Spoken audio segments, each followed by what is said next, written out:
Good afternoon. We will start the meeting soon.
Este trabalho.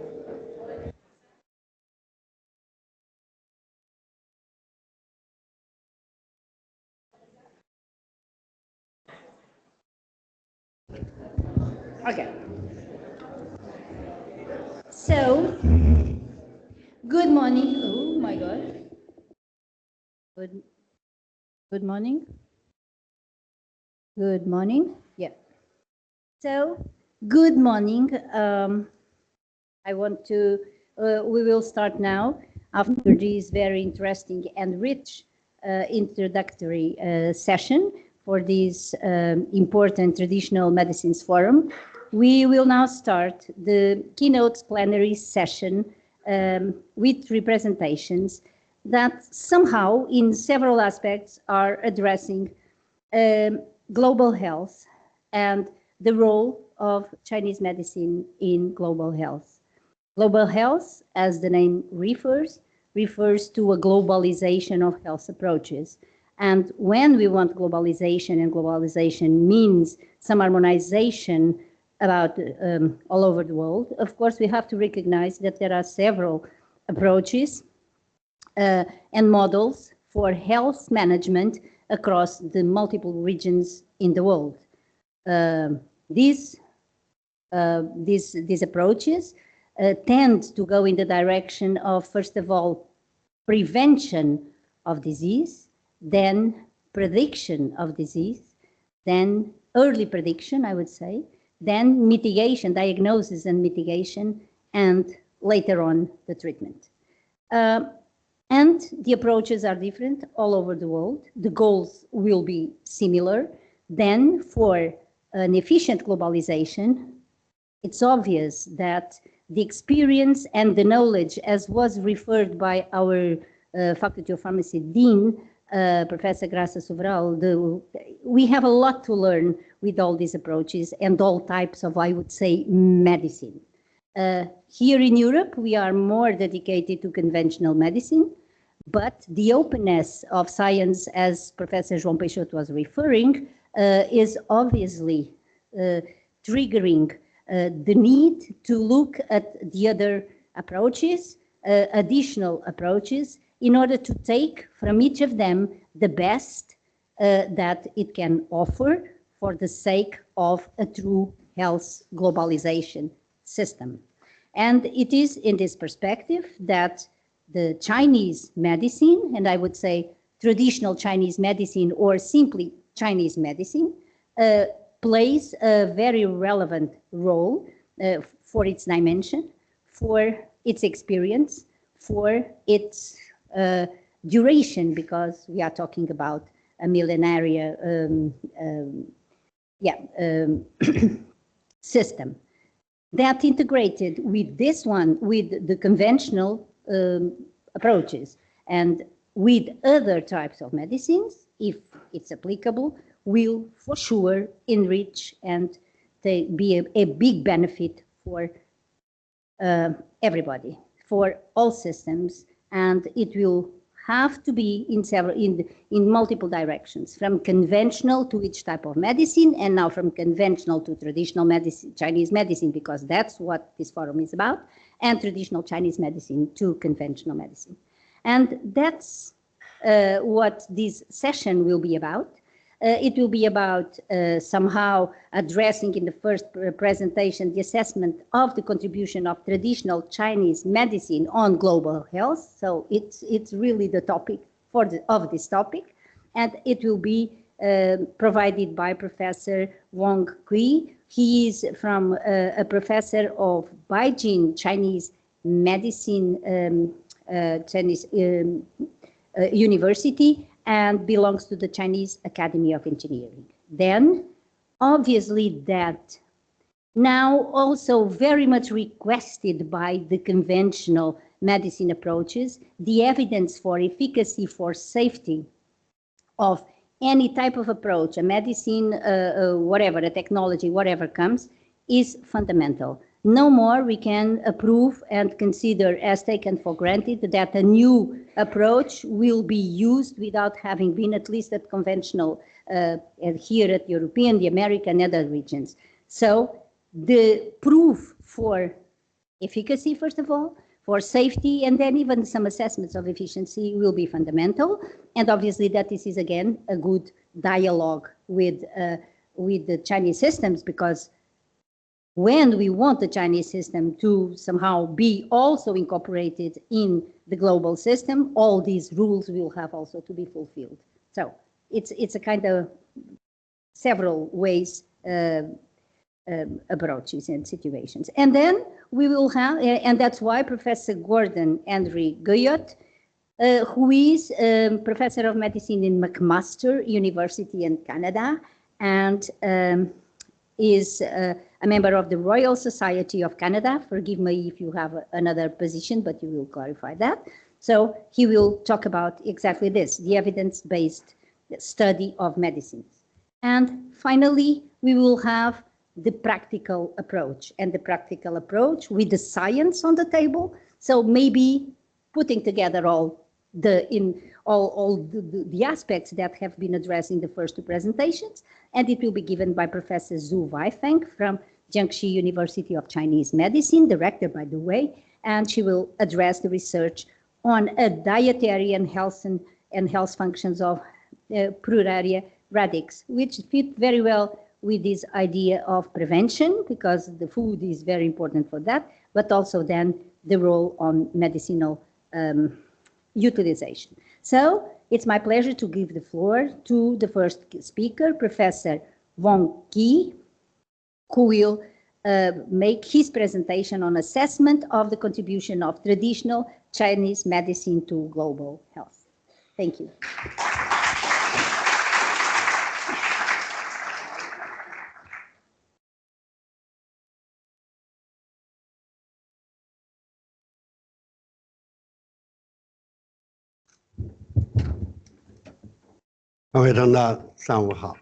Good morning, everybody. 先讲一个故事。 I want to start by sharing a story. 今天我报告的题目是第一次在这个国际会 My 议上的 topic for today is the first topic that's been discussed in international conferences.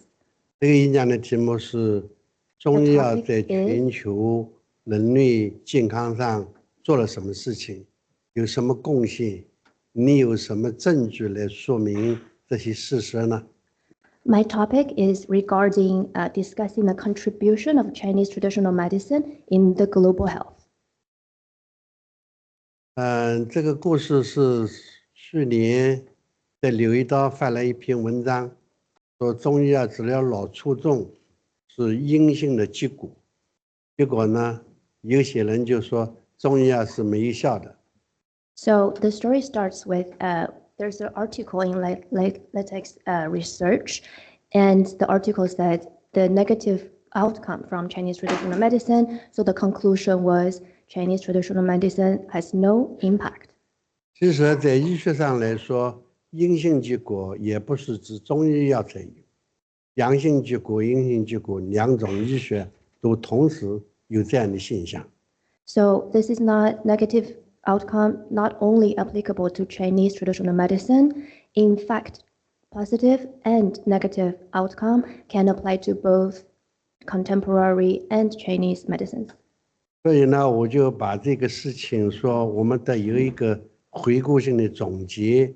那么，我就跟我一个博士叫张安琪的一个同学说，我们一起来做一件事情，把全球的中医药发表的文章在哪些地方能够做成什么样的贡献，我们来给他做一次回顾。 So me and together with a doctor that we decided to put together a research to gather all the research articles worldwide to discuss and research on what are the contributions of traditional Chinese medicines.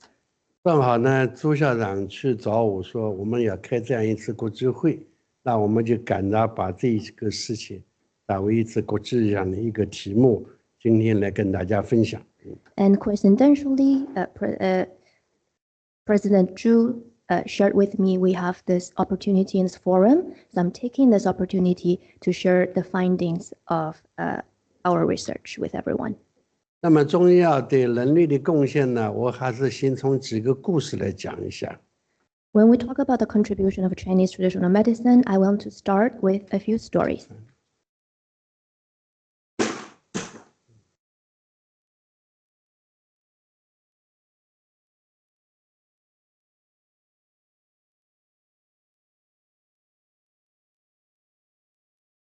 我们来看这个小男孩， Let's look at this boy. 他本来是一个很胖的小男孩， He is a chubby boy. 他的体重是90公斤。 He was weighed 90 kilogram. 我在给他治疗了2次以后，体重减了20公斤。 After 2 treatments that I gave to him, he lost 20 kilo in weight. 这是同样的一个人的2次照片。 If you look at the picture, it's the same person. 那他呢，这个人呢，他还不是说一个问题，他还有黑体皮病， For 还 him, 有肥胖，所以呢，我们可以看到他在治疗以后的黑气皮病、肥胖、脂肪肝都已经得到了好转。So for him, he doesn't only have one condition, he has several conditions. We're looking at obesity, fatty liver, acanthosis nigricans. But after the treatment, you can see clearly from the picture, the symptoms have been alleviated. 我们现在人的身上有一种病的人很少，都是有2种、3种以上的病。我们在 WHO 说它叫共病。所以我们用了一个方法来治疗共同的病。So as modern people, we don't have only one disease. We usually come with several diseases in one person. And from the WTO's mention, it's called comorbidities. 我们已经看到了，我们用这个方法治疗了肥胖，减了20公斤，然后呢，黑气皮病得到了改善，脂肪肝也得到了逆转，这样一些事实。来说明中药的作用。So we've seen a positive outcome from the specific case. It means the contribution of Chinese traditional medicine, in fact, works.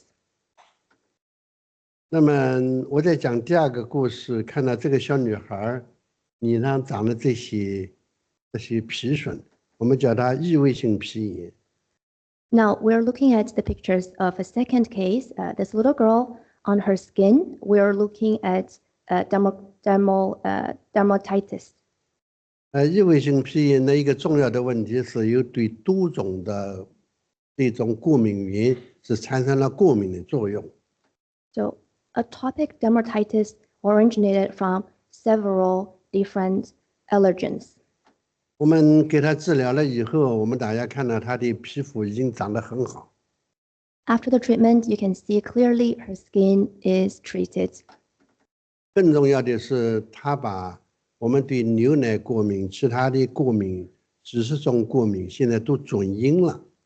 The most important is all these allergens she had, such as the milk and others, turned negative now. 我们还看到另外一个一个20年不能见阳光的女人，她是不能照紫外线的。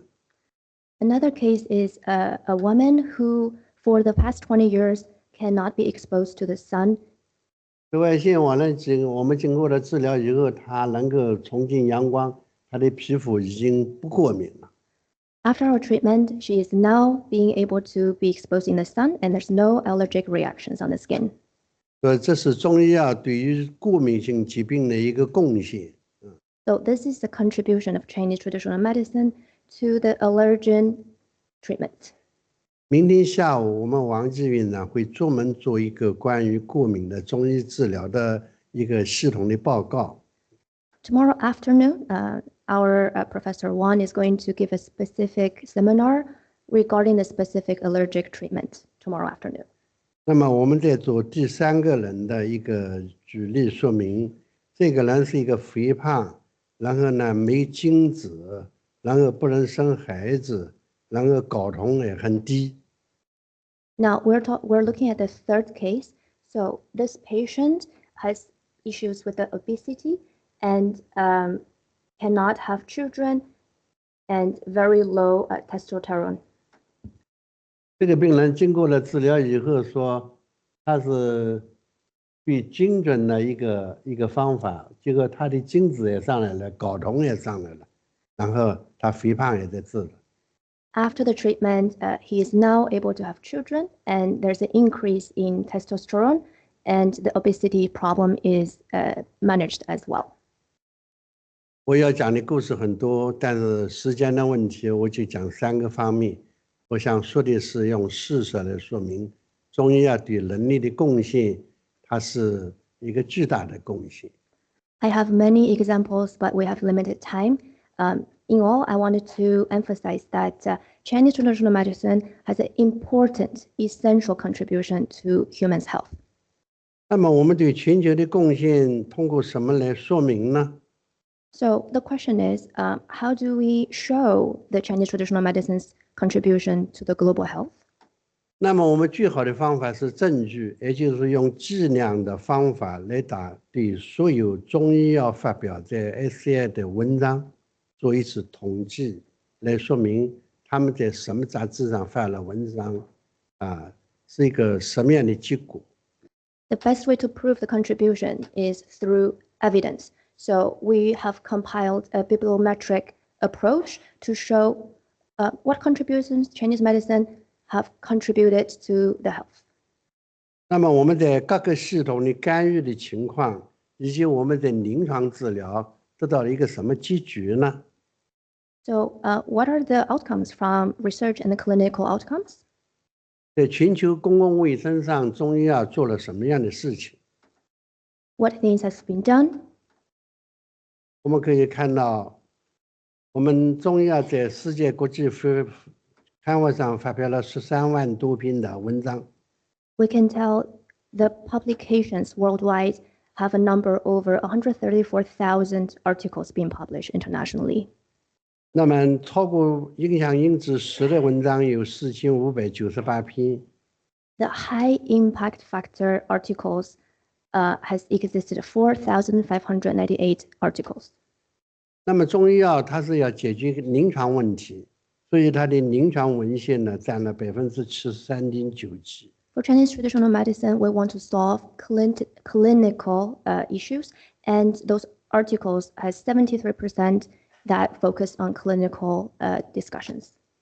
我们这些文章呢，都发表在有英、俄、德、日、法等23个语种。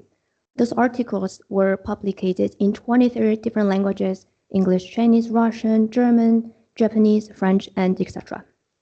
那么这些文章的发表呢，得到了多次的应用。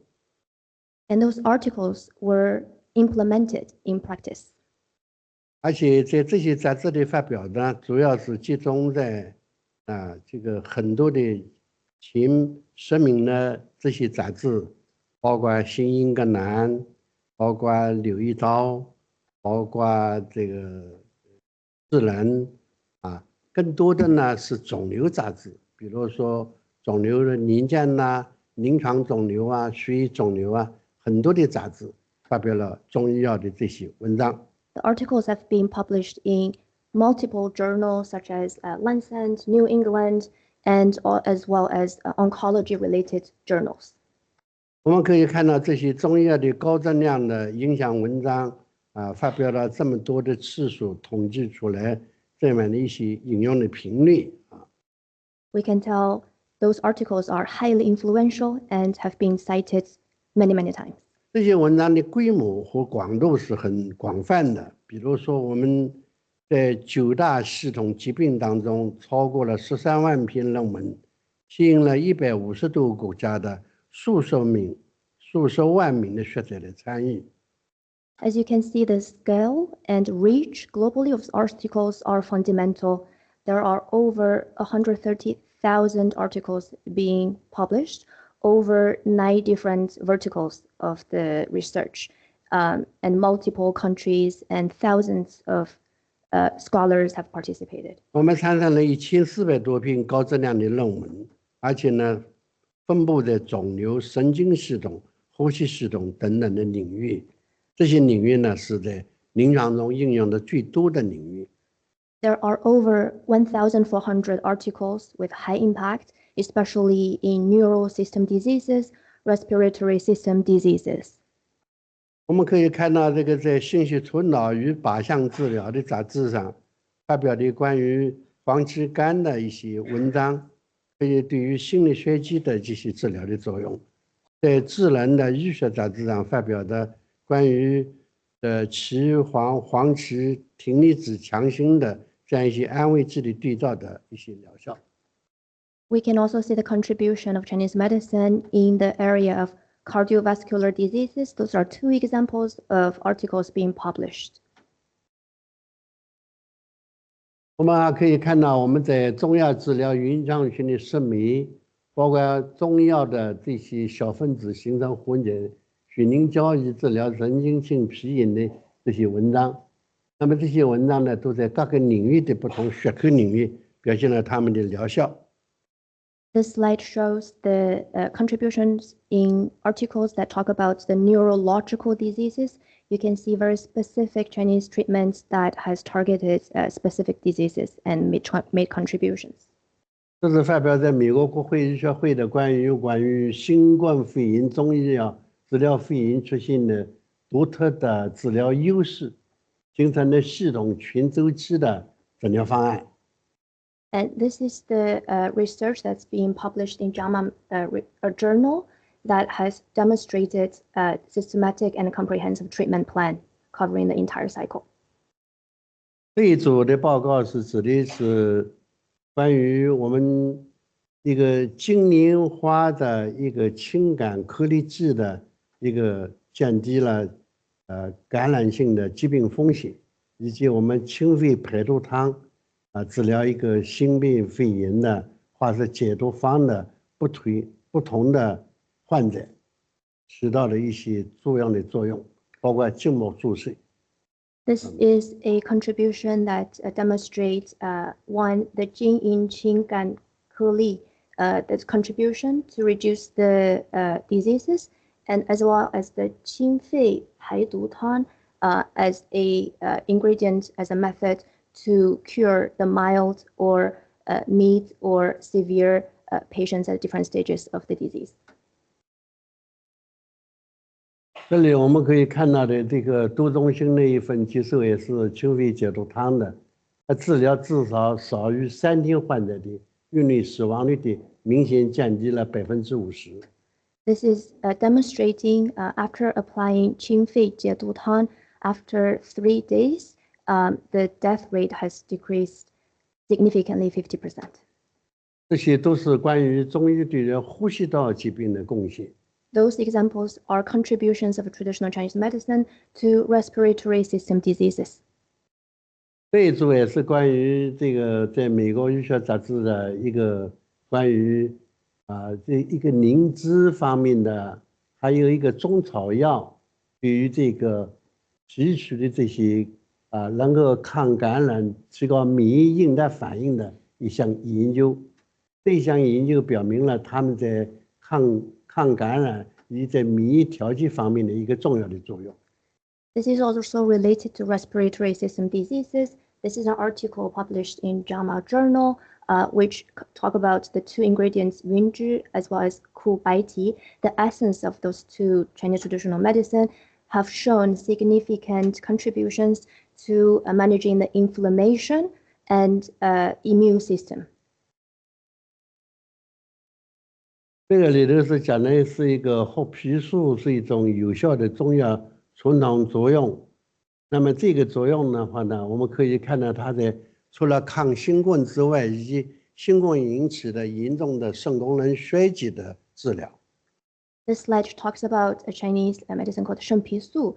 It is proven to be helping with COVID-related symptoms, especially related to the kidney diseases derived from COVID. 那么我们现在可以看到这个中药的凝脂它是一个治疗什么呢？治疗一个肥胖的一项研究。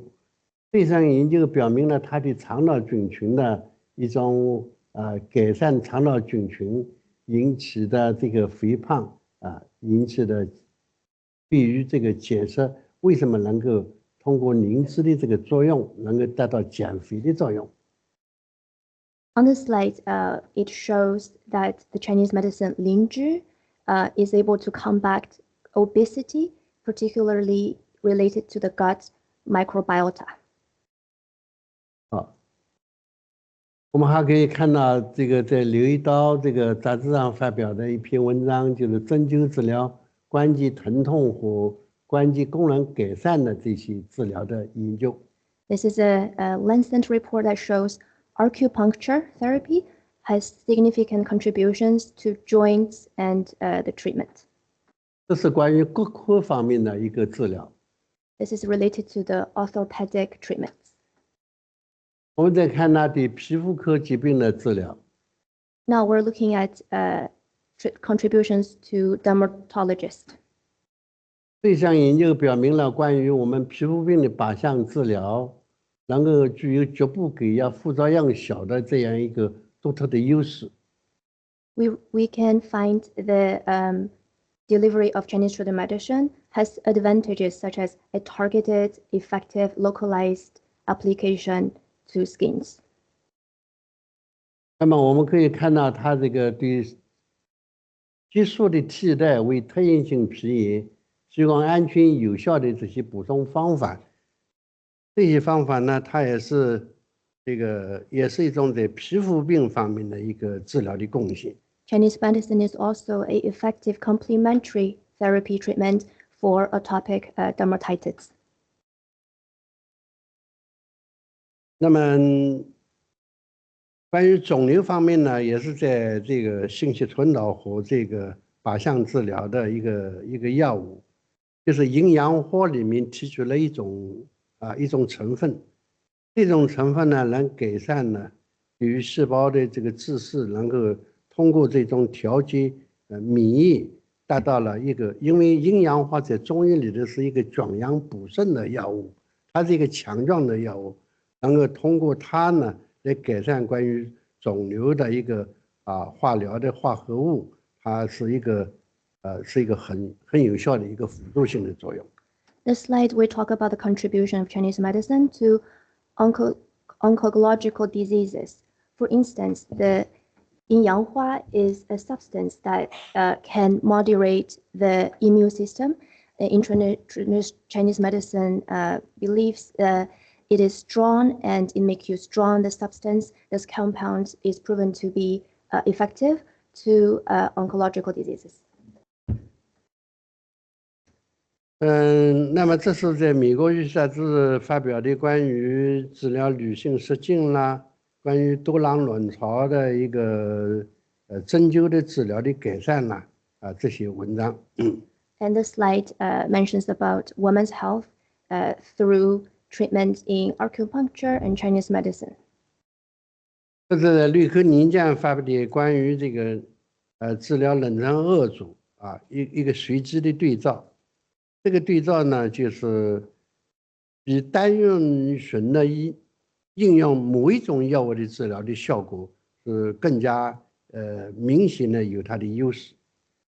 This slide talks about women's health as well. The outcome is instead of using only one treatment, if we combine Chinese medicine in the treatment, in the trial we realize it is more effective to combine Chinese medicine in the treatment.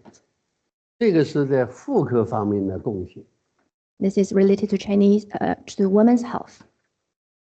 那么我们可以看到，中医药临床细节的各个领域的干预的治疗的基础那么在最多的10个学科当中的指标的基础，肿瘤消化的阳性结果是比较高的。Now we're looking at across 10 different disciplines. Traditional Chinese medicine has significant positive outcome, especially in oncological diseases.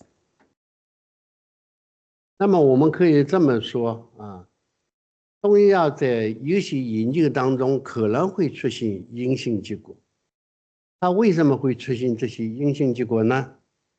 可能是它在这个比较间的一些差异问题，或者是统计学的问题，或者是分层的问题，或者是多种积聚的指标，部分有阴转，部分没获得改善等等。由这些原因呢，产生了一些阴性的结果，并不等于说中医药在治疗一片留一刀是一个阴性结果否定它的全部的结果。更重要的是，我们下面这样一段话说，大多是由于实验细剂的样本的局限性，导致了未能够提供充分的证据来证明中药的有效性，是有些为什么没有效。但是这些情况呢，并不等于中药的研究是他自己中医药才有，西药也是一样的。在西医的众多临床干预中，同样不乏有大量的阴性结果，这些结果源于实验细剂的偏差、环境因素人群干预的选择不当主动的因素的形成。也就是说，中西都可能有阴性的结果，而他们的共同因素都是有差不多的一些共性的问题。So let's talk about why there are negative outcomes from Chinese traditional medicines. Okay, the results from negative outcome can come from multiple factors, such as the flaws in the design of the experiment, the inefficient of the sample size, the inefficiency of the evidence, etc. So those are factors that could result in some negative outcome of Chinese medicine. However, does it mean that traditional Chinese medicine is inefficient? That is not correct, because those outcomes is due to those factors, and Chinese medicine as well as Western medicine both show negative effects. This is not only to Chinese medicine. 所以我们可以看到，回顾一下我刚才说的这些领域当中的阳性结果的比例，就说明中医药在不同领域的疾病治疗过程中有它的确实的循证的证据。Now we're coming back to this statistic table that it's evidential to see with the numbers and statistics that Chinese traditional medicine do show proven contributions in positive outcomes. 今天待会儿郭登教授会给我们讲关于中医药的循证问题。In the next speech, Professor Gordon is going to elaborate more on the evidential research. 下面呢，我再跟大家讲一讲关于我们中医体制研究的国际化的进程。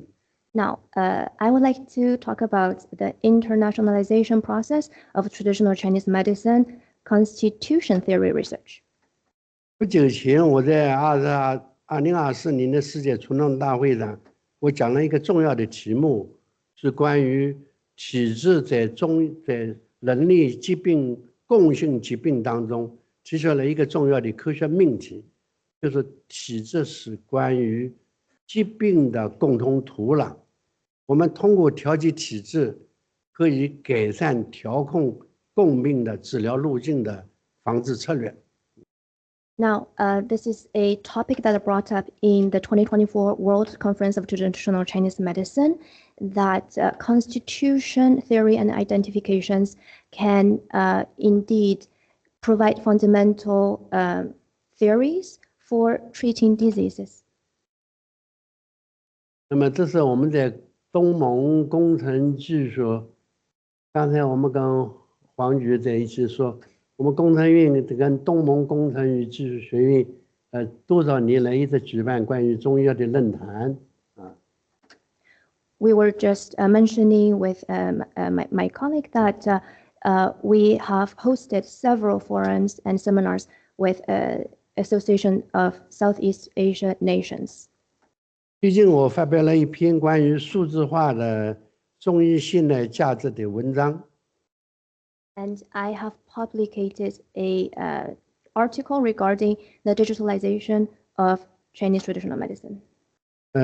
这个文章呢，由美国科学促进会 AIS 主办的一项全球的互联网的，就是全文发表了数字中医药的这个文章。这篇文章呢，是把中医药置于全球科技语境下，通过数字化的载体，来通过对它进行传播，这是首次传播中医药的内容。The article is published on AAAS journal, and the topic of this article is regarding the digitalization of traditional Chinese medicine. This is the first time that AAAS spreads the content regarding traditional Chinese medicine. 我们的研究呢，在不断的有新的发现。最近在细胞发现，我们的一项研究里面找到了一个特定的一个细菌的一个紊乱的信号，我们叫它前哨信号。它可能是一种代谢的缺失或肠道菌群紊乱的一个失衡的一个表达。We are also continuously finding new theories there is one signal that we find recently. We call them sentinel signals of metabolic diseases. We believe this could be a signal prior to diagnosing the metabolic diseases. 我们做这项研究呢，是讲的某一种体质类型所痰湿肥胖体质的一种类型，所发现的一个这样一个肠道菌群一个信号。So this is related to one specific constitution type, the phlegm dampness constitution identification type, and we find the signals in the intestinal floral imbalance. 今天是10月16号嘛？ Today's date is 现在是10月18号。 October 18th is today's date. 10月14号我们跟斯坦福大学合作，在这个睡眠进展的一个报告。这个报告里头用了一个叫做王氏9种体质量表这个量表呢，评价了关于不同体质类型跟睡眠的一个关联性。刚刚发表的这篇文章。Today is October 18th, and just 4 days ago, 14th of October, together with Stanford's institutions on this Journal of Sleep Advances, we have published and revealed that multiple unbalanced constitutions type may be correlated with poor sleep quality. 你睡不好觉呢，可能跟某一种体质类型有关。这是一个大样本的，是8000多例的一个样本量。Being unable to fall asleep might be related to your unbalanced constitution, and this sample size covers over 8,000 samples. 由于我们发表了一些文章，被国际引用的比较多，所以 SLV 大约把我列了的这个全球的一个中心。一个终身的排行榜。Since many of my articles have been highly cited by scholars around the world, I was very honored to be selected for the lifelong scientific influence ranking in this ranking. 我们可以看这个曲线图红的跟那个蓝的，就是我们的这个学术论文的发表不断地在上升。So the graph shows, if you see the red graph, it shows over the years, the number of publications on the Chinese traditional medicine constitution research is increasing over the years.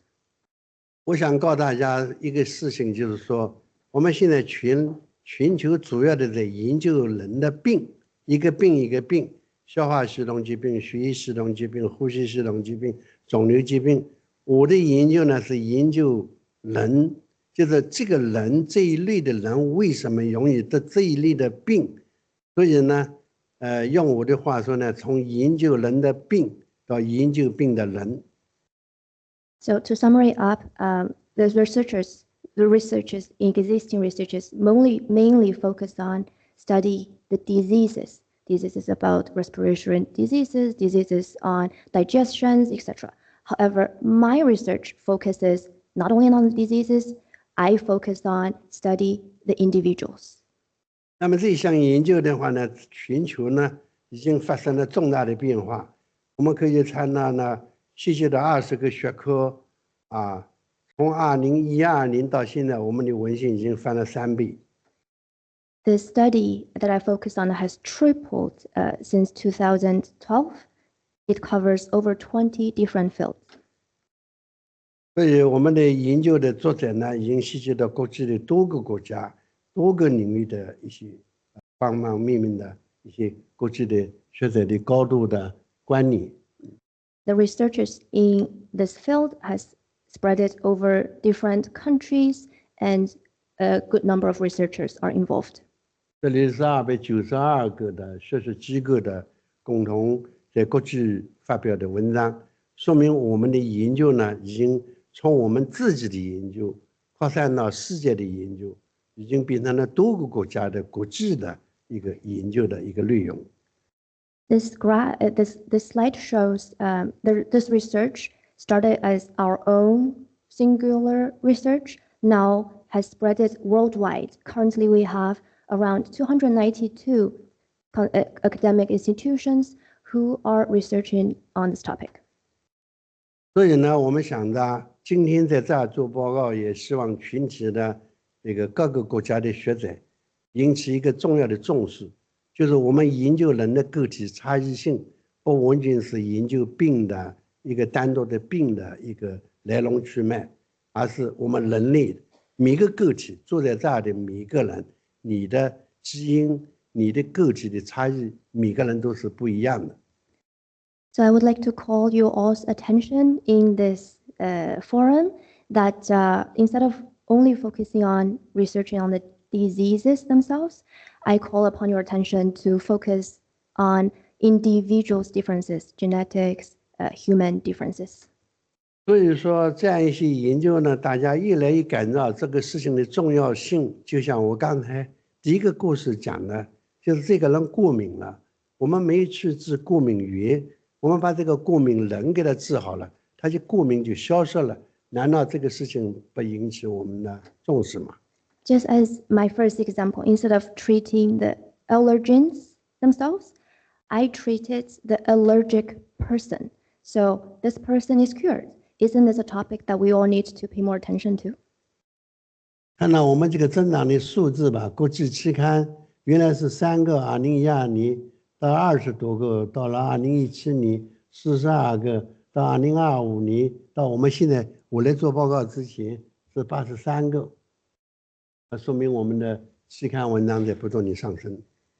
The publications from 2007, only 3 publications talking about constitutions until in 2027, 42, and 2025 until now, over 80 publications. It really shows the importance of the study of constitution. 你看我们受到的资助的强度就越来越大，是吧？就像我们的团队来说，我的团队就有近1个亿的资金资助，说明我们体制的研究在受到各个方面的高度的重视和支持。Using our team as an example, we have received more and more fundings worldwide for this research. For instance, we received over 100 million funding supports in this research, so we can see the worldwide attention to this topic. 而我们的研究方向呢，也不断的在放大。比如说，我们研究人与人之间，你的差别在哪里？怎么识别你的这个体质问题？包括你的体质跟临床疾病的问题，关于体质与老年病的问题等等，体质跟免疫的关系问题，不断的研究的方向呢，在不断的放大。We are also spreading the fields of this research. We're spreading over topics such as the identifications of different constitution types, also the clinic relations with different constitution types, the diseases within elderlies, as well as constitution's influence with the immune system. 那么这些文章呢，涉及到的多个国家，已经在不同的领域里头，它的区间不断的放大。Those articles are constituted by different countries, and the influence of those articles are increasingly enriched. 包括我们已经开发了16个语种，不是16个国家，16个语种，在全世界的不同国家应用了我所做的那个叫做王琦9种体质量表。And my traditional Chinese medicine constitution scale developed by me is now translated in 16 different foreign languages, not only 16 countries, okay, 16 different languages worldwide. 如果有兴趣，大家可以在联合国的这个教科文会的网上可以查到这9种体质的介绍。If you're interested in the UNESCO's website, you are able to find detailed information about the 9 different constitution types. 这是我们关于9种体质的介绍。Those are the introductions to the 9 different constitution types. 中药在国际的运用上呢，包括了很多方面的赛事活动，包括奥运会，包括各种英文的各种翻译的，包括这个方面的文件，包括我们今天到会的殷生华教授，包括我们日本翻译的中医体质学、韩文的、英文的等等各种国家的文字。Worldwide speaking, Chinese traditional medicine has spread its influence in all the world through different events and forums, such as the Olympics events and multiple English organized events and scholars seminars with different languages. 一带一路的这个扩大这个学学的交流过程中，中医体质的这个量表的分类方法也在不断的被多个国家来采纳和应用推广。Through the Belt and Road Initiative, the scale that were developed for the constitution types is now being widely studied by multiple countries. 我们现在有很多的国家到中国来，包括乌丹嘎啦这些国家到中国来接受关于体质的培训。We have many foreign countries going to China, receiving trainings and trainings on the constitution theories. 有一个奇怪的事情，就是关于这些大师夫人们到中国来，这个陪着他们大师在中国就任，但是他们在中国期间来跟我们学9种体质，回国以后我给他们颁发的那个证书，回去以后他们做体质的治疗的医生来维护他们本民族的健康。A fun fact I want to share with you that those are the wives of ambassadors of foreign countries to China. They study with me how to identify constitutions, and I'm in those pictures granting them the graduation ceremony certificates. And once they return to their home countries, they will be the experts in constitutions to their country's people. 这是韩国到我们这儿来这个学习9种体质，这是我们院长在给他们做介绍培训他们。 This is the training session hosted for the Korean Social Education Institute. 这是银杏国家的文化论坛。 And those are the forums for multiple countries in China. 非常感谢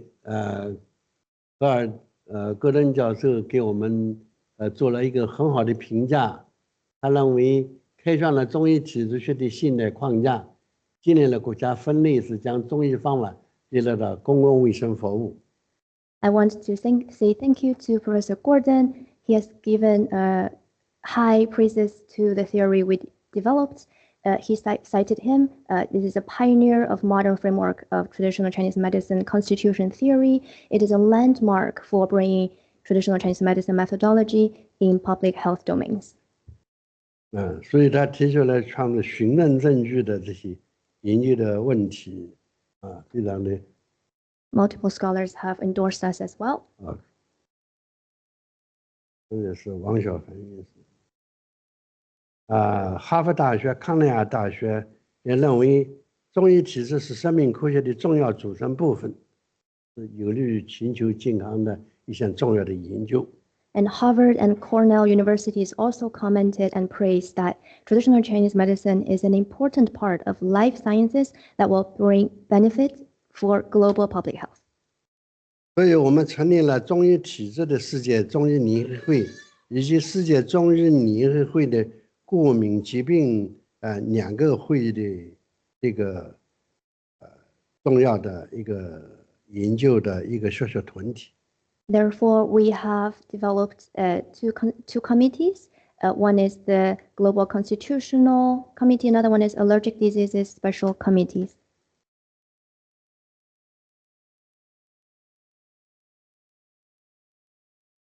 换言之，我们这项研究呢，这个关于人类的一个重大生命的一个课题，中医药在全球所发生的这一些学术的影响力，大家已经可以看到，已经正在不断的释放它在全球的贡献度。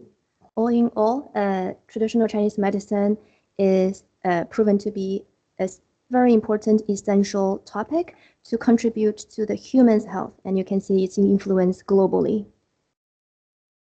我相信大家通过中医药的交流，看到我们中医药在这个人类贡献的这个公共卫生服务以及重大疾病的防治等等这些领域里面所做的这些成就，大家一起来把我们人类的这个传统医学跟现代医学来共同形成我们对人类的更大的贡献。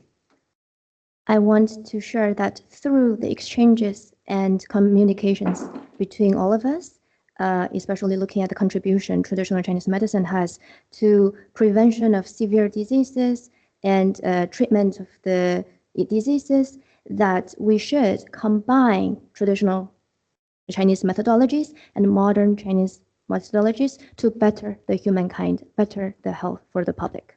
Thank you. Thank you very much.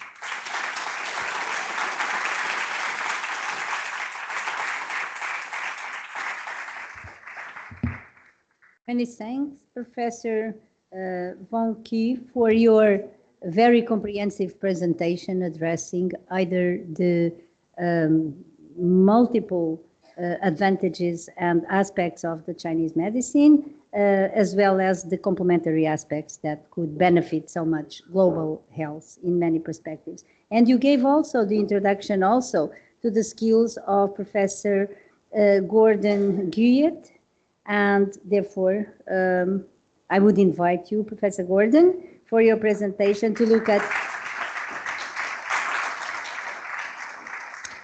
to describe your experience on and approaches on traditional medicine, also evidence-based studies. Thanks very much. Great pleasure to be here. My slides are up, I presume. Sure, should be. There we go. Okay, so traditional Chinese medicine, I'm going to talk about requirements of dissemination to the West.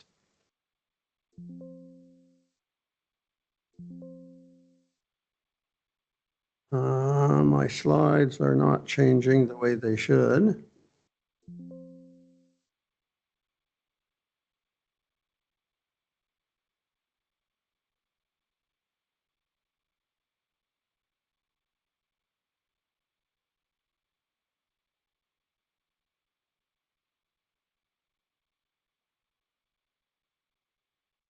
The bottom one. Okay. So traditional Chinese medicine and Western medicine. First thing to understand is we're talking about two different epistemologies. Epistemology has to do with how we know things. So if you think of the approaches within China, you are looking at a history, a veneration of ancient scholars and thousands of years of use of interventions which apparently have proved effective. A very different epistemology, a very different way of knowing has come from Western medicine. And since 2000, one could say that that epistemology has been dominated by what one might call evidence-based medicine. The issue now is that there has been a major interest in China in evidence-based medicine and in not simply accepting the traditional epistemology of our knowledge comes from the ancient writings and long thousands of years of experience, but actually using evidence-based medicine approaches to evaluate traditional Chinese medicine. Well, so there was the interest in EBM that goes back over 20 years now. But since that time, there has also been a interest in moving to the West. In other words, in getting Chinese medicines to be accepted in the West. And what will be required to do this? First, credible evidence following EBM standards. And I'm going to tell you about the grade framework, which has a structure for deciding what is indeed credible evidence. And it's going to require international collaboration and Western centers in testing traditional Chinese medicine. So Chinese medicine to go to the West has to accept these challenges, and there will be particular challenges also in the assessment of traditional Chinese medicines. And this talk, I will address all these issues. So the forefront of evidence-based medicine, I would argue, is the grade system of judging certainty in the evidence and moving from evidence to recommendations. First published in the BMJ of 2004, there have been subsequently multiple publications, both addressed at users of the grade approach and for the methodologist applying the grade approach in the development of systematic reviews and in guidelines that move from evidence to recommendations. Well, I'm comfortable talking about evidence-based medicine and the grade approach, in part because of its wide uptake.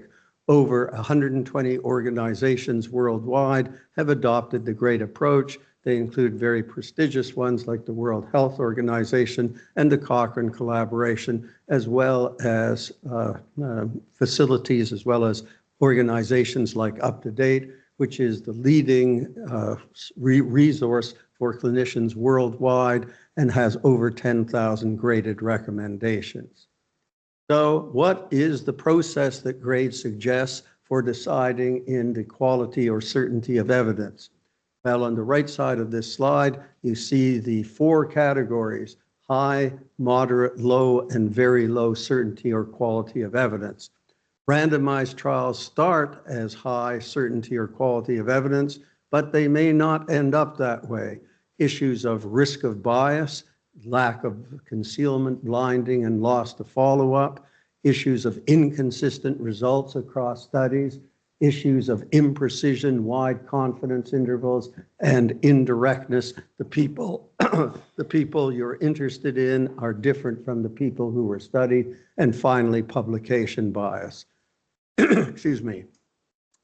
Observational or non-randomized studies in the grade approach start as low certainty evidence, but on occasion with very large treatment effects, things like dialysis, insulin for diabetic ketoacidosis, epinephrine for anaphylaxis. You have such large effects that you don't need randomized trials, and that may end up as high certainty evidence.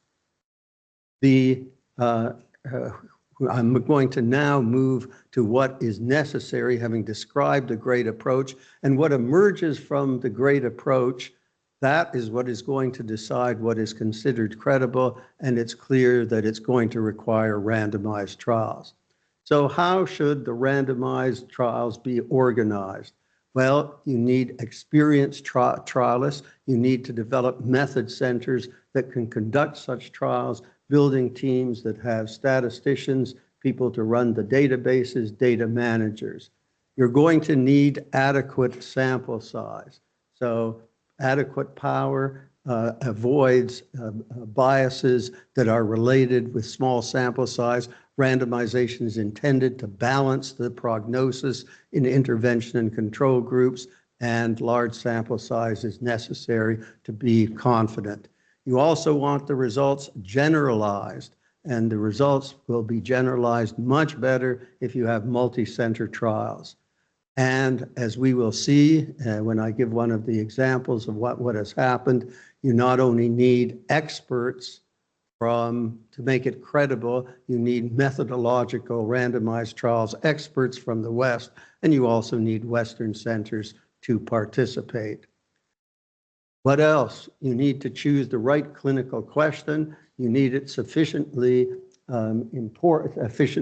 sufficiently prevalent in China and in the West, and sufficiently important in terms of current management not being completely satisfactory. Choice of the intervention, promising but not yet established, feasible, and acceptable to the audiences. No point in studying something that's not going to be acceptable. You also want the involvement of patients in the planning of such trials, which has become increasingly recognized in its importance. So, minimizing risk of bias, you need the trials done well. Concealment of randomization, Blinding, some challenges with regard to blinding are upcoming, avoiding loss to follow-up, and secondary issues, intention to treat analysis, don't stop early for benefit, and ensure prognostic balance between the groups. I'd like to point out one of the fundamentals of issues in designing randomized trials, which we call explanatory or pragmatic trials. So acupuncture and herbal medicine in China have lots of variations in the way they're practiced. An explanatory trial will say, okay, let's do only the best in a restricted population who is likely to benefit. Pragmatic or practical trials take a different approach. They say, let's use the interventions the way they are actually used with wide populations that will ensure generalizability of the results. So I would argue that traditional Chinese medicine should use pragmatic trials. You want pragmatic trials to ensure that the results that come out of those trials end up as things that are widely applicable. They use the interventions that are actually used on wide populations. So, additional pragmatic issues in the randomized trials. Clinicians delivering it, not the best of the best, but the typical clinicians who are going to be delivering it. There are issues of the standardization of the intervention, and here there are tensions. On the one hand, you should let the clinicians do it the way they're doing it, and that may vary quite a bit. The problem is, at the end of such a study, whatever the results, you say, well, what exactly was done? And that can be a problem then in applying the results. Possibly the solution to that problem is careful documentation for what was done.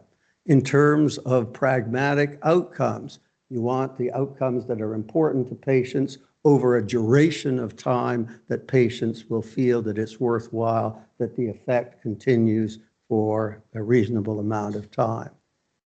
Subgroup analysis. One of the key issues in subgroup analysis is China or the East versus the West. And if I would argue that if it's going to be accepted to the West, you really need to demonstrate benefit in the West. Patients may be different, interventions may be different, and keeping in mind the pragmatic nature that we would like to see in our trials, you have to show it that it's going to work when administered in the West.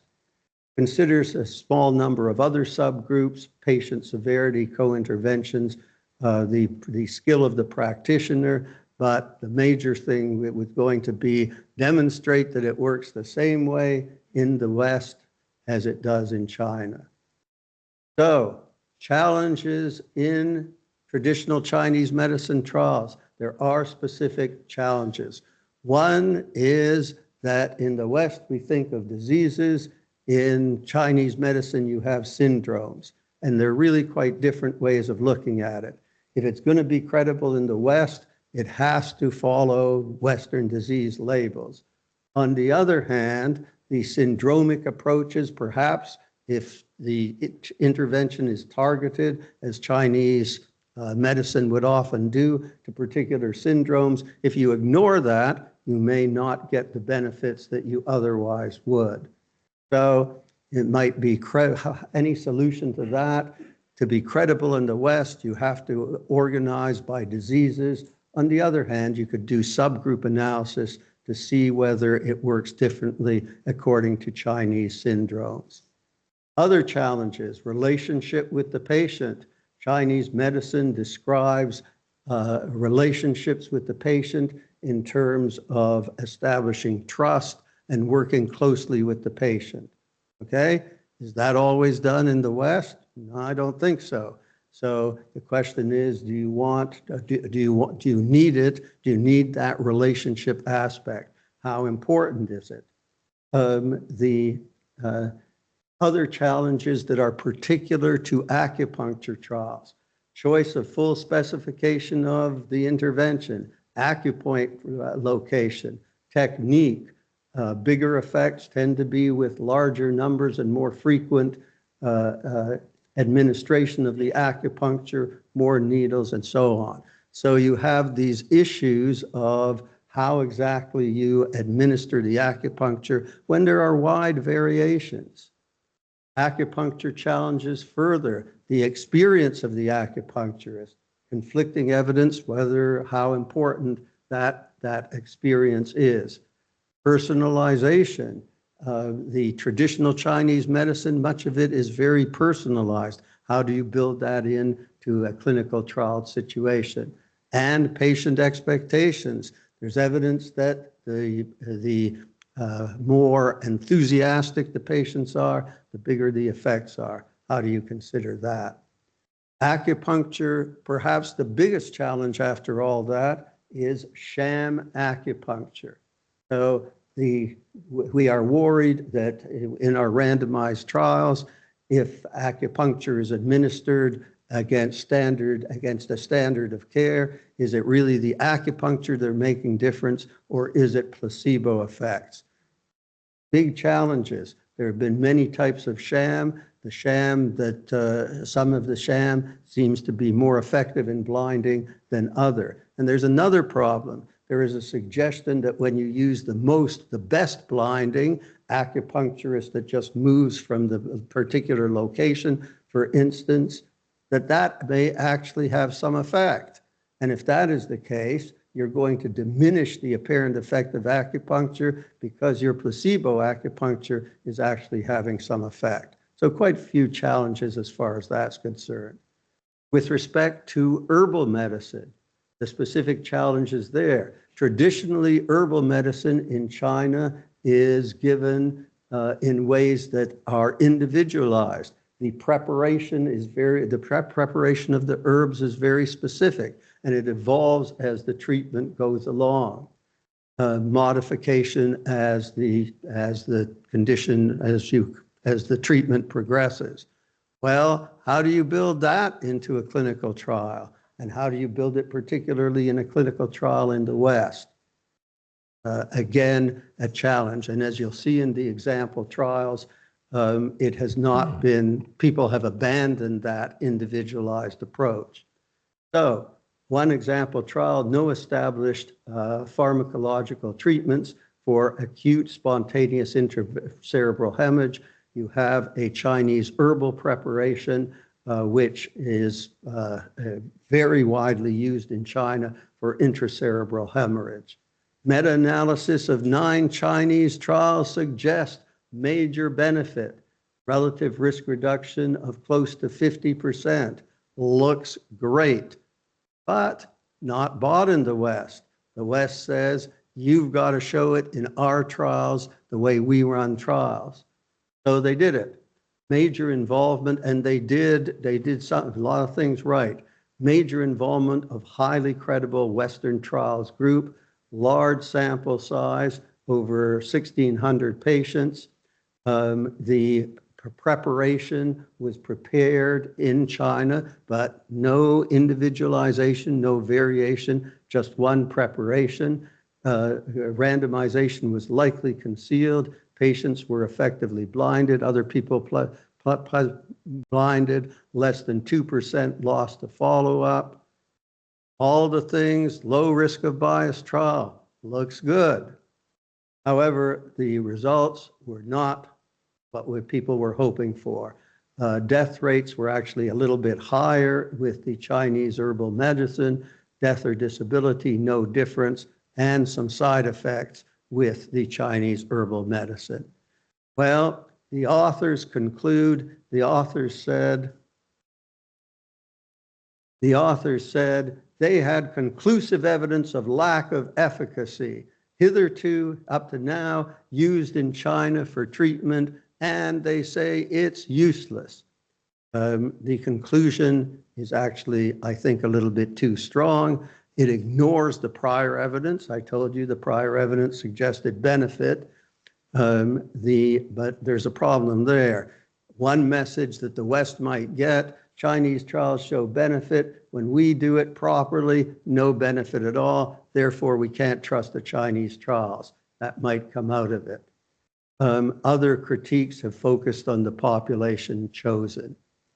So, lesson from this trial, as I've just said, it reinforces skepticism about the limitations of Chinese trials, which previously were positive. Why did The Lancet, a leading international journal, publish this negative trial? Because top journals like to publish positive results. Well, there was Western medicine oversight. That gives it credibility. It was multi-center. It was large sample size, dealt well with risk of bias. The condition is relatively common and in wide use in China. All of those reasons made it credible for The Lancet to publish this, with the conclusion Chinese have been mistaken in their belief in this treatment. Another example trial. It was published in JAMA, and it was another herbal medicine with multiple plant and insect. Now, another issue. It's a bit of this, a bit of that, a bit of the other thing. Not usual, the way we would usually think of a medication in the West. RCT, the randomized trial, had 2 senior investigators from the West, again establishing credibility. Large sample size in 124 Chinese hospitals, but just China. Blinded, no loss to follow-up, again, well done trial, low risk of bias. Cardiac death at 1 year, now this time benefit, a 27% reduction in the hazard of dying with a reasonably narrow confidence interval, no increased bleeding. All the Western medicines for patients after myocardial infarction tend to cause bleeding. Here, no problems with bleeding, 1% adverse effects, minor side effects. Looks like a great new treatment, okay? Well done trial showing benefit in the important outcomes of death and myocardial infarction, no serious side effects, great new treatment. But what do the Western critics say? Well, they acknowledge it's the first large randomized, blinded, placebo-controlled, multi-center RCT. Sounds great, but the editorialists in JAMA say lingering doubts about use outside of China. All Chinese, different genetics, different lipids, different diets, different social habits. The patients were less sick than the Western patients appear. They were not getting the other treatments that would be considered standard in the West. And the mechanism is unknown. It's insects, plants, whole bunch of things. What is actually working? So the bottom line of the authors, you got to do it in the West if you're really wanting us to believe it with our sorts of patients. So conclusions. To become credible in the West, traditional Chinese medicine has to have randomized trials. They have to be large, they have to be multi-center, and they have to have major participation with Western experts to make sure it's just, I'm sure Chinese clinical trialists could make a good trialist as well, but if it's going to be credible in the West, you're probably going to have Western trialists having major role in it. And it has Western centers. You see, the first negative trial with the intracerebral hemorrhage, they say, oh, it doesn't work. That's fine. They publish it. No problem that there's no Western centers. They say, oh, it doesn't work in China, even though the Chinese trials were positive. Second trial, positive trial. And then they say, but it doesn't look like you haven't shown it works in the West, so we're really not too interested. And in addition, the specific challenges, particularly in the acupuncture trials, have to be addressed as well. So lots of opportunity, lots of challenges, and hopefully by implementing things in the optimal way, we will see an increased use of traditional Chinese medicine in the West. Thanks very much.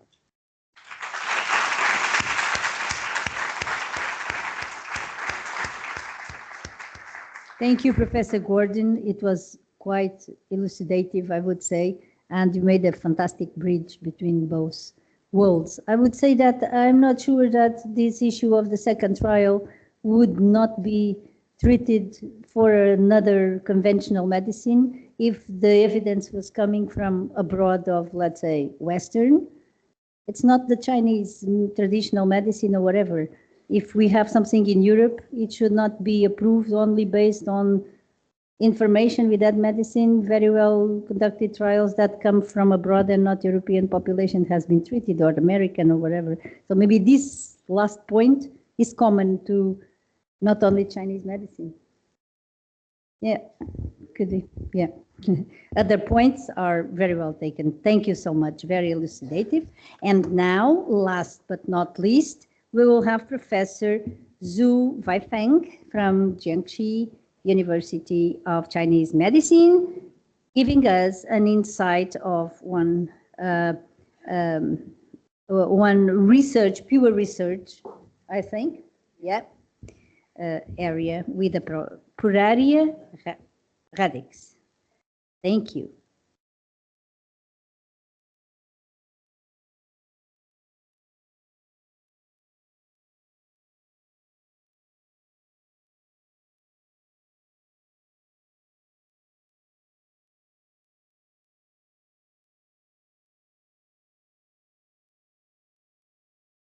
English.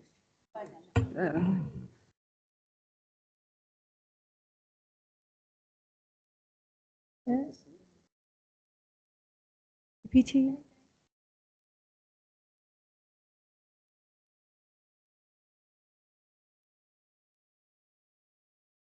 But no the PPT.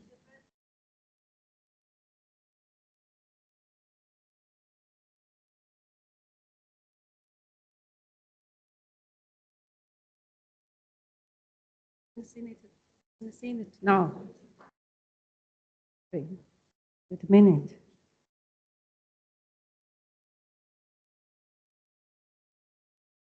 Apparently, the presentation has been stuck in the browser, so we need to upload it directly from a USB. Sometimes it's because pictures are heavy and then they don't pass. So there it is. 1 minute.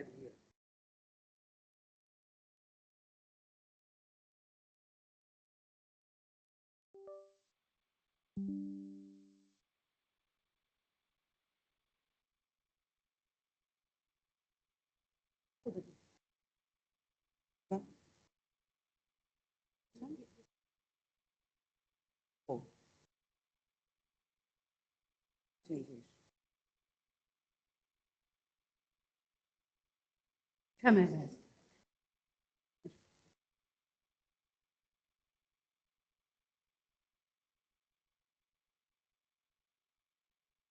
Oh my.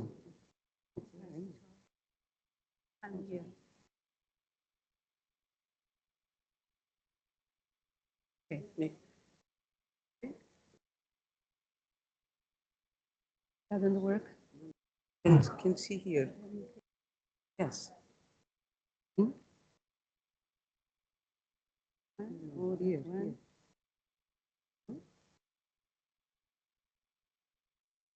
Maybe this way. Maybe you can this way. The problem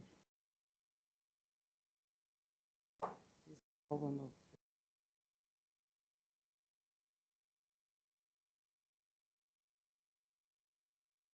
working comments, right? So we need.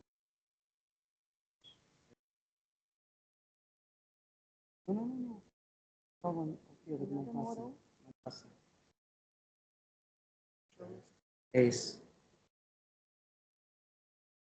Okay. That's here. Okay. That's okay. It's okay. Okay. Yeah, I can press here. Okay. It's a long time, and I'm happy to be here. It's my great honor to be here at the China-Portugal Traditional Forum.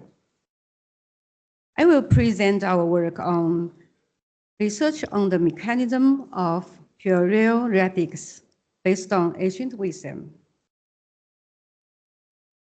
This research is a collaborative effort from colleagues in clinical and pharmacists. And my presentation include 3 parts. First, the historical function and the effectiveness of puerile radics. And the second, modern insights into mechanism of action. And finally, product transformation and the future potential. And let's begin with history of puerile radics.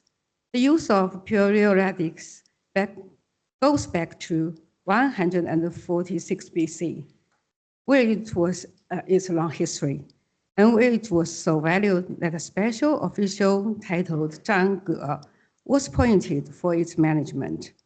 Throughout Chinese history, from the spring and autumn period to the Qing dynasty, ancient books like the Tang Yin Herbal and so on record its function in quenching thirst, generating blood fluid, and especially in treating conditions we said helping to cope with, like diabetes. So what is puerile radics? It is classified as medicine as well as food. It tastes sweet, its property is pungent and cool, and its primary act on the spleen, stomach, and lung. Both puerile lobata and puerile thomasoni are recognized as authentic sources. Traditionally, they are used for diabetes, fever, and counteract toxins. Puerile radics included in both the 2025 edition of Chinese Pharmacopoeia and the list of items considered as both food and medicine. We have that list in China, issued by the National Health Commission of the People's Republic of China. Due to its meridian tropson, puerile radics is particularly effective for disorders related to glucose and lipid metabolism. This makes it a key candidate for modern research into managing diabetes and fatty liver diseases. This application in modern healthcare is already recognized. As you can see in China's 2023 dietary management guidelines for conditions like hyperlipidemia and diabetes. For example, in Qi-yin deficiency syndrome in diabetes, it's a kind of conditions in diabetes. It is used a syndrome, just as Professor Gordon mentioned. It is used for Qi tonifying and yin nourishing effect. A sample meal plan is puerile radics, bear rib soup. Puerile radics has become a current research hotspot due to its potential application value. From 2010 to 2024, the number of articles related to puerile radics published in journals exceed 13,000. The main research focuses on metabolic diseases. From traditional use to evidence-based medicine, we conducted a random controlled trial. This slide outlines our rigorous methodology for a study on dyslipidemia, a multi-center, double-blind, placebo-controlled trial. Patients received 15 grams of puerile radics for 12 weeks, and we monitored their lipid and safety outcomes. The results are promising. Puerile radics can reduce low density lipoprotein cholesterol, the bad cholesterol, and increase HDL-C, the good cholesterol. We know an increase of 2 to 3 milligram per liter in HDL-C corresponding to a 6 to 9 reduction in cardiovascular disease risk.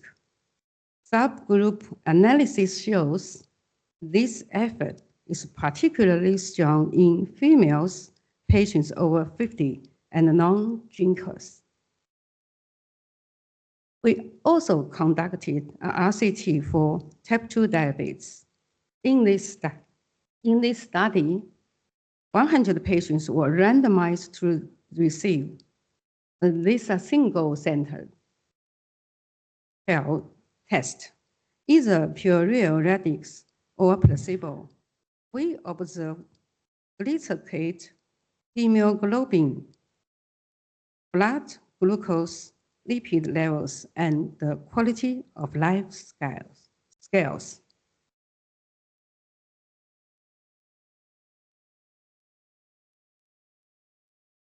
The data clearly shows that pureal beta radix improved glycemic control. There are significant reductions in glycated hemoglobin and postprandial blood glucose levels from baseline. Furthermore, patients reported a significant improvement in their diabetic symptoms. Based on this positive result, we plan to expand this into a larger multi-center trial. This test is a single-center trial. In summary, pureal radix can regulate blood lipids and improve glycemic control. These findings offer strong support for the clinical application and further research. In the second part, now I will invite you to listen to the whisper of history to explore what compounds in pureal radix are responsible for these effects. We can see pureal radix is a rich source of diverse small molecules. The main types include isoflavonoids, like purine, flavonoids as duolin and quercetin, phytopaths, and various amino acids. Beyond small molecules, it also contains important macromolecular compounds, primarily polysaccharides and proteins. The polysaccharides are complex with various configurations. The proteins include albumin and globulin, and we have recently isolated a novel antioxidant peptides from them. The research shows these peptides can elevate oxidative stress in liver cells by regulating the KEAP1 NRF2 pathway. To understand how pureal radix works on diabetes, we integrated multiple modern technologies, including network pharmacology helped predict targets. Metabolomics identified differential metabolites and molecular docking verifying interactions. We then validated these findings in diabetic animal models and through gut microbiota analysis. This comprehensive approach revealed that pureal radix influences key metabolic pathway like linoleic acid and arachidonic acid metabolism.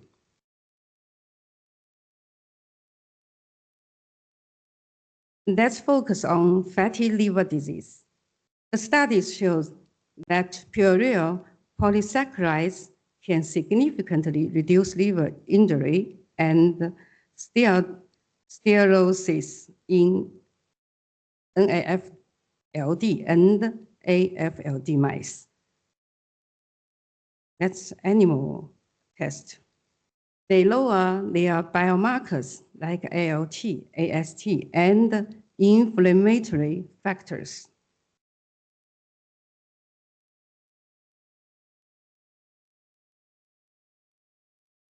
And further research shows that puryl can improve the expression of intercellular junction proteins and repair the intestinal barrier.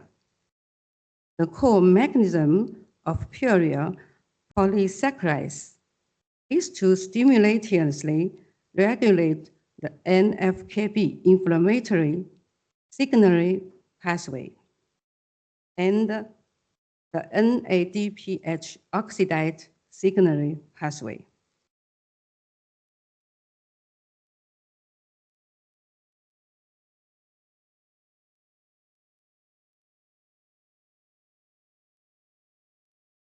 At the same time, we found that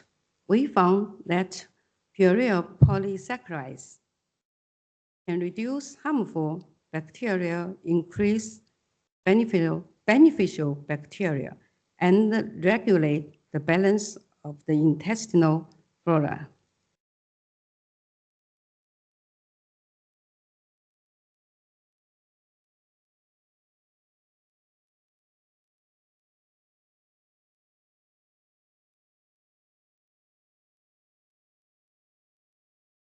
In summary, okay.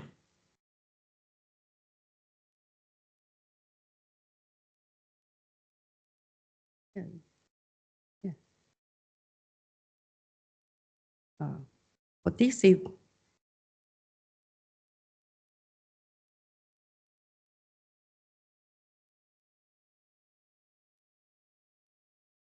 yes, okay. Okay, in summary, it goes to the summary. Okay. In summary, right?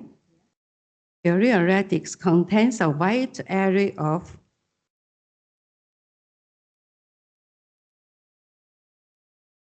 bioactive compounds.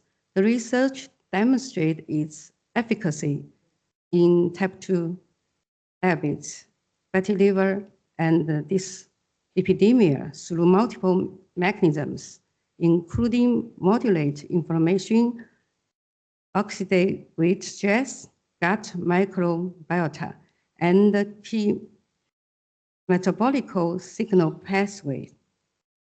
Right?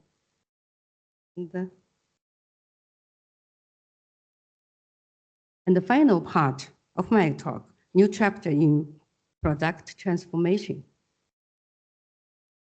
For transformation, we need to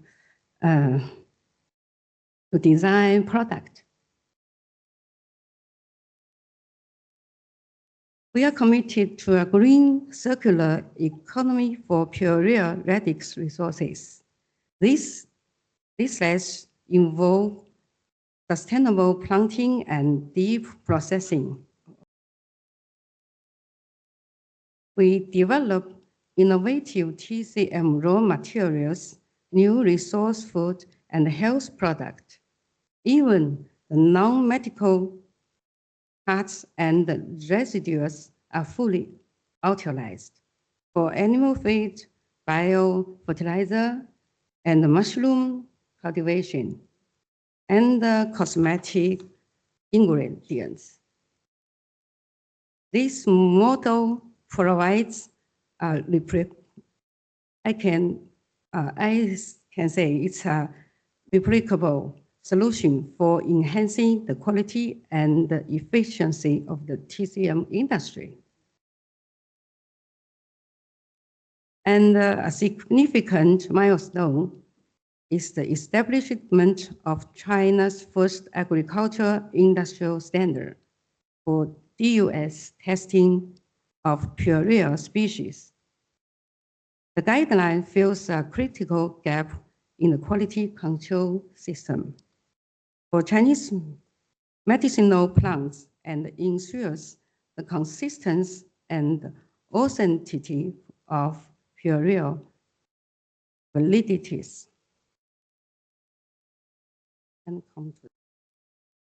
In the future, we aim to promote the pureal radix brand in the big health industry. This includes developing new drugs from classical prescriptions and flavonoid derivations, creating new food ingredients like pureal polysaccharides, and advancing healthy food such as those containing resistant starch. Thank you.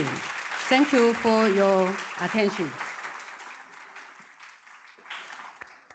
Thank you, Professor Zhu. It is very interesting the way we finalize now this session, because we have this really interesting example where you are starting to show exactly what is the big challenge also on traditional medicine, not only the Chinese, all of them, herbal medicines, which is going from the clinic to the research and then back to the clinic. So you have given us a fantastic overview of a lot of proof of concept studies, could enrich, this is a monograph, and I think you will have to look at safety later on. She's not listening.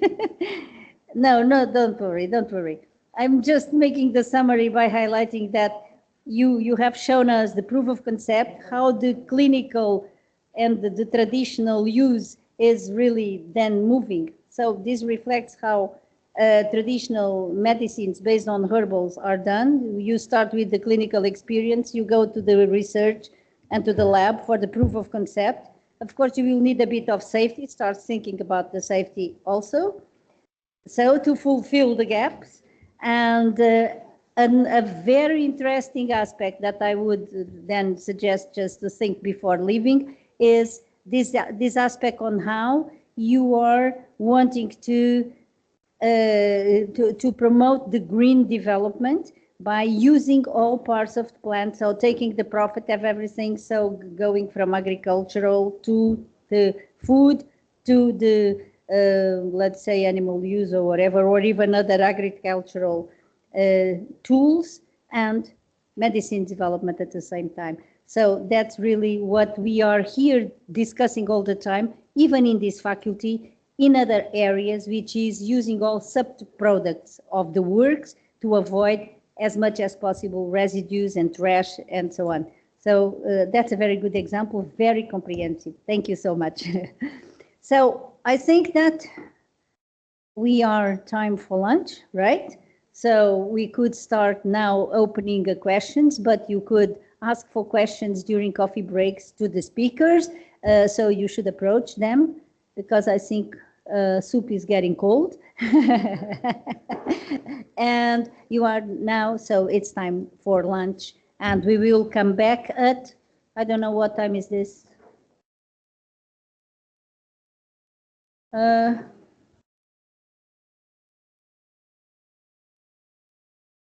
Lunch should be at 1. It's not the 1 anymore. 2:30. So we are back here, please, at 2:30 to go on with the next sessions. Thank you, and enjoy your lunch.